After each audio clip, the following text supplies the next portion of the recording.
Today, this video is our second one on fractions.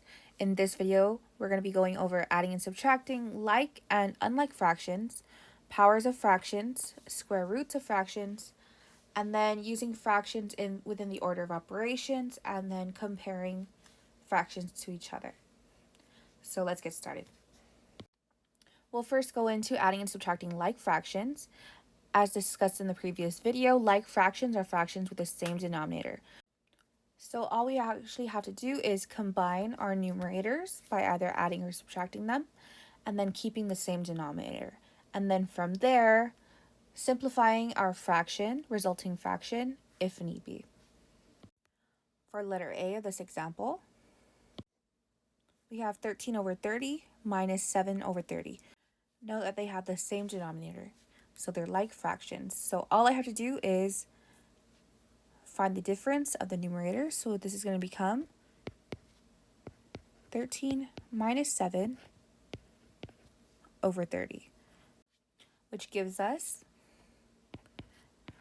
6 over 30.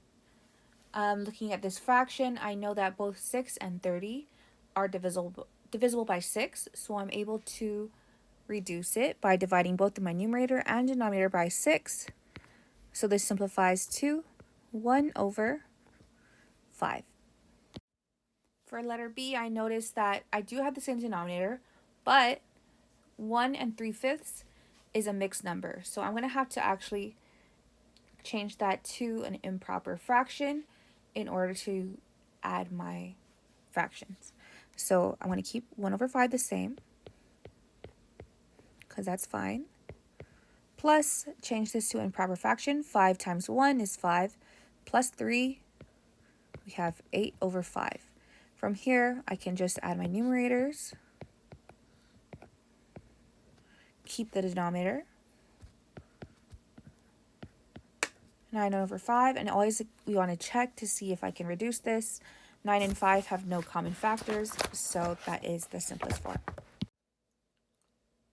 Sometimes you may see representation of this being converted back into a mixed number, but it doesn't really matter. However, if you're taking a multiple choice quiz, you do have to know how to change this back into a mixed number, which is described in the first fractions video. Now we're going to be looking at adding and subtracting fractions again, but now unlike fractions, or fractions with different denominators. For this, we're going to have to find our least common denominator.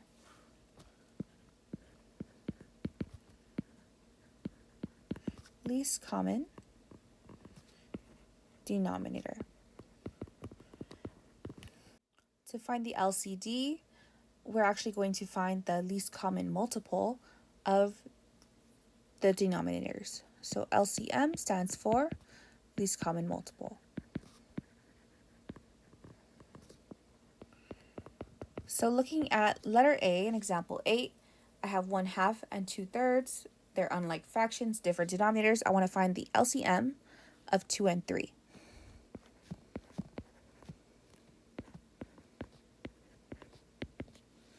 So first of all, I'm going to put the multiples of 2. We know that's 2, 4, 6, 8. Multiples of 3. We have 3, 6, 9, 12. Okay, I can already see that we have ones in common, which are 6, right? Least common multiple, the smallest common multiple. So that's actually going to be our least common denominator. And what I'm going to do now is find the equivalent fraction of 1/2 and 2/3 with 6 as the denominator. So I'm just rewriting this with leaving some space for me to multiply. Plus 2 over 3. So in order to get to a denominator of 6, I have to multiply 2 by 3, right? So if I'm multiplying the denominator by 3, I have to also multiply my numerator by 3. We're changing how our fraction looks without changing its value. I'll do the same for the second fraction. My denominator is 3. In order to make it be 6, I have to multiply it by 2. So again, I'm going to have to multiply my numerator by 2 as well. So now I have my equivalent fractions. So this is going to be equal to 3 over 6 plus 4 over 6. From there, we have like fractions. So all I'm going to do is add them together, right? So 3 plus 4, we have 7 over 6.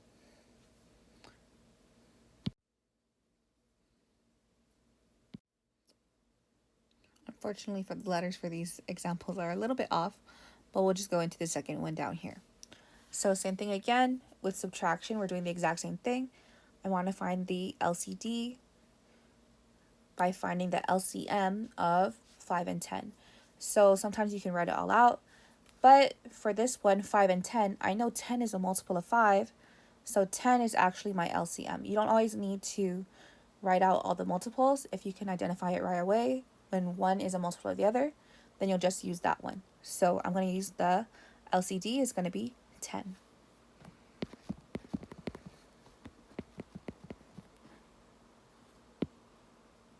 Okay, rewriting this, we have 4 over 5 minus 3 over 10. 3 over 10 doesn't need to change. It already has a denominator of 10 initially. 5, I'm going to have to multiply by 2 in order to make my denominator 10. Anything I do to the bottom, I'm going to do to the top. From here, we have 8 over 10 minus 3 over 10, which gives us 5 over 10. And again, we always want to look at, can I reduce this? Both 5 and 10 are divisible by 5, so I'll divide both my numerator and denominator by 5, which gives me 1/2. And just like the previous example, example 7, whenever we have our mixed numbers, what we want to do is convert it to improper fractions in order to work with them. So 1 and 5 over 6, 6 times 1 is 6 plus 5 is 11. 11 over 6 plus 4 times 2 is 8 plus 1, 9 over 4. Different denominators, the LCM of 6 and 4. You can do multiples of 6. We have 6, 12, 18. 4, we have 4, 8. Oops. 4, 8, 12. I already see 12 in common. My LCM is 12, least common multiple. From here, I'm going to say, okay, this is equal to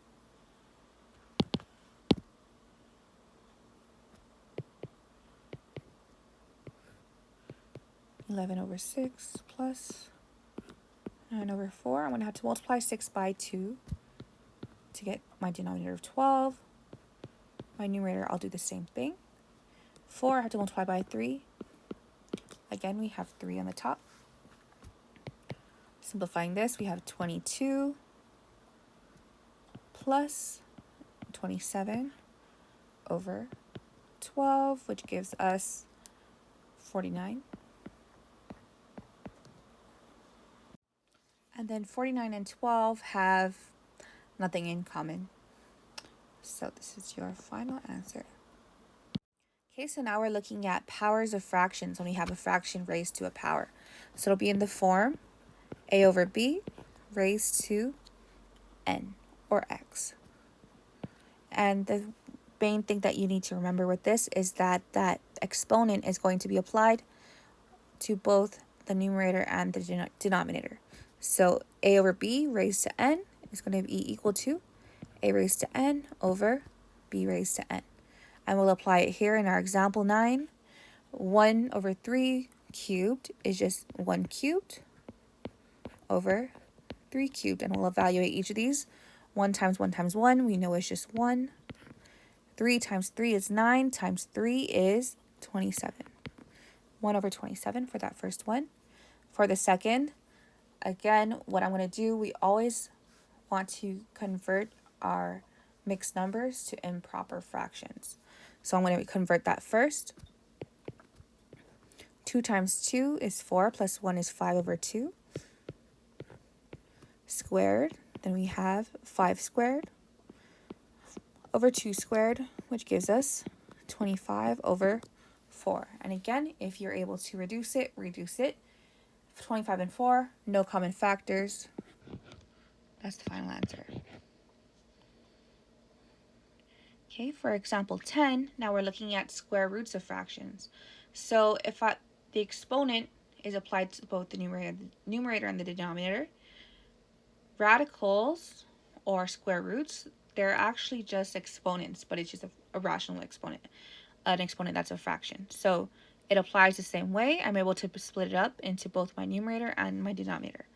So square root of 4 over 9 is going to be square root of 4 over square root of 9. It's pretty convenient that these are both perfect squares. So we have 2 over 3. In the same way, here on the right, I'll split that root, 81 over root 16. So we have square root of 81 is 9. Square root of 16 is 4. 9 over 4. When we're dealing with the order of operations, we're still following the same acronym, PEMDAS. You might always also see GERMDAS, but I prefer PEMDAS. Because to me, radicals are just exponents. Okay, so we have PEMDAS. P is parentheses, but you can understand that to be any grouping symbols.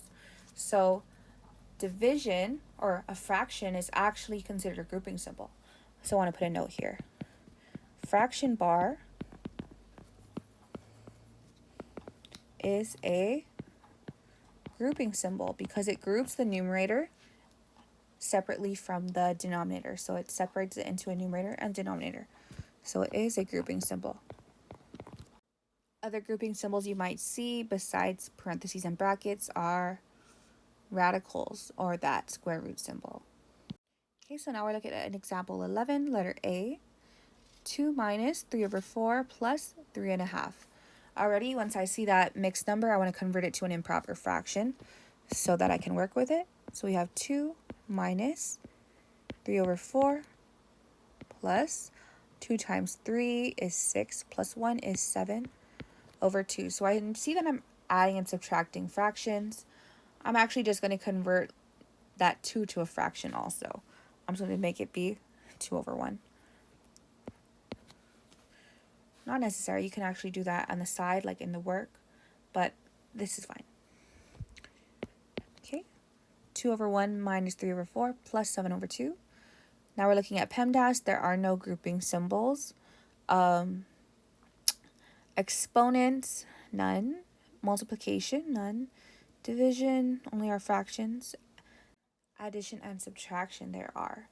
But it's important to note that addition and subtraction, and then as well as multiplication and division, they're on the same level. So it just occurs from left to right, whichever one comes first. If subtraction comes before addition, then we'll do subtraction first. And in this one it does.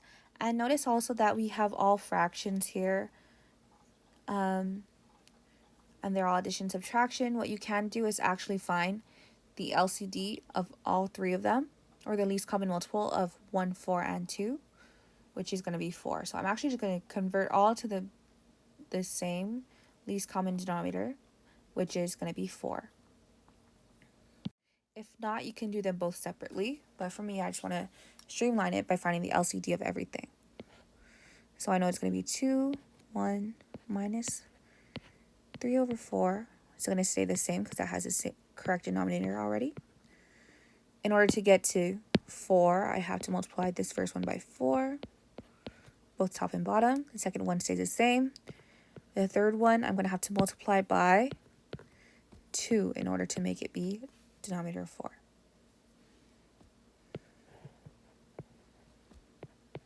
Okay, this will give us 8 over 4 minus 3 over 4 plus 14 over 4. So working from left to right, 8 minus 3 is going to be 5 over 4. Now adding that to 14 over 4, we get 19 over 4. And if you did the subtraction first, find the LCD of 1 and 4, and then later on found the LCD of 4 and 2, it would end up the same number.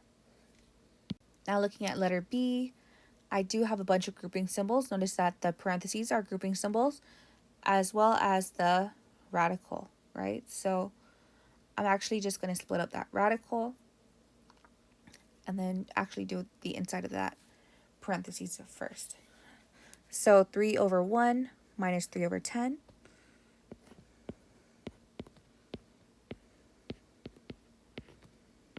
Divided by 9 over 25.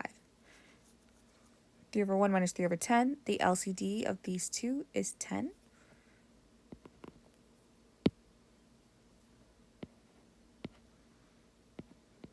So I have to multiply this first one by 10 in order to get the same denominator.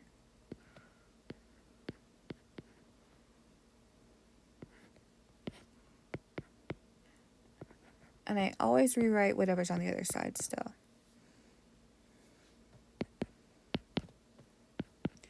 Three times 10, we have 30 over 10 minus 3 over 10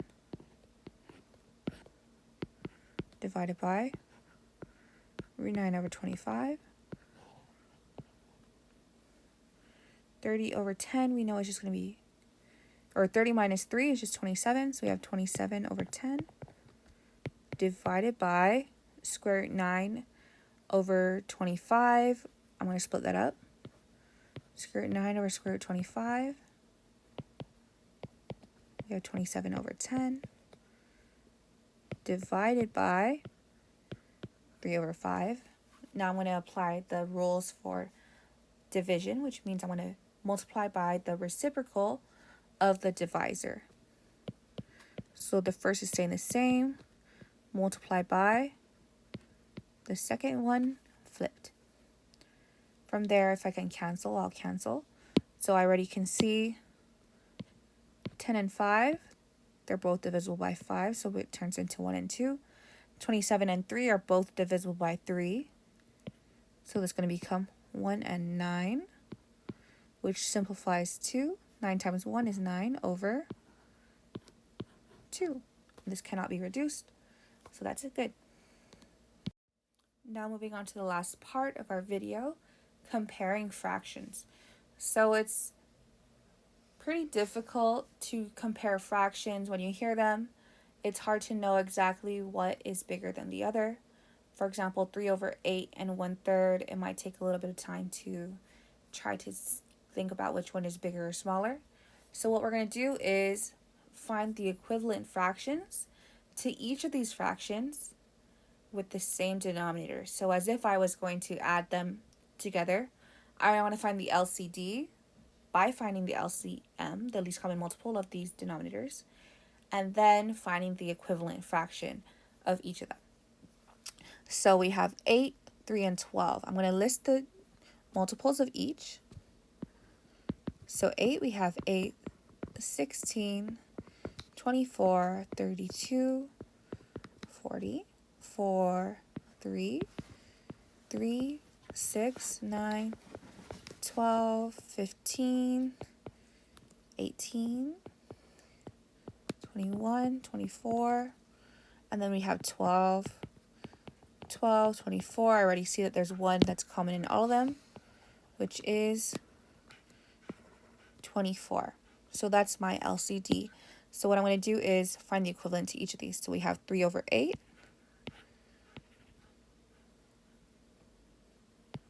1 over 3. 5 over 12. I'm going to do the same thing I did before. I want to see how can I get 8 to become 24. I'm going to have to multiply it by 3. For 3, in order to get 3 to 24, I'm going to have to multiply it by 8. Right? So this is the 8th one. 1, 2, 3, 4, 5, 6, 7, 8. And then 12, I'll just have to multiply by 2 to get to 24. Okay. Simplifying each of these, we have 9 over 24.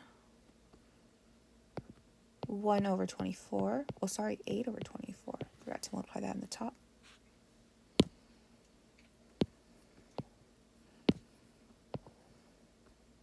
And then we have 10 over 24. And then now that they're all with the same denominator, it's easiest to see how to arrange them. So I can see that the 1/3 is the smallest, and then 3/8, and then 5/12. So it's 8, 9, 10. But I'm going to write in the original. So this will be number 1, this will be number 2, and this 3. So we have, in order from least to greatest, we have 1 over 3, 3 over 8, 5 over 12. So that is it for this video. Thank you for watching and always being patient. I hope that you learned something today. Have a good one.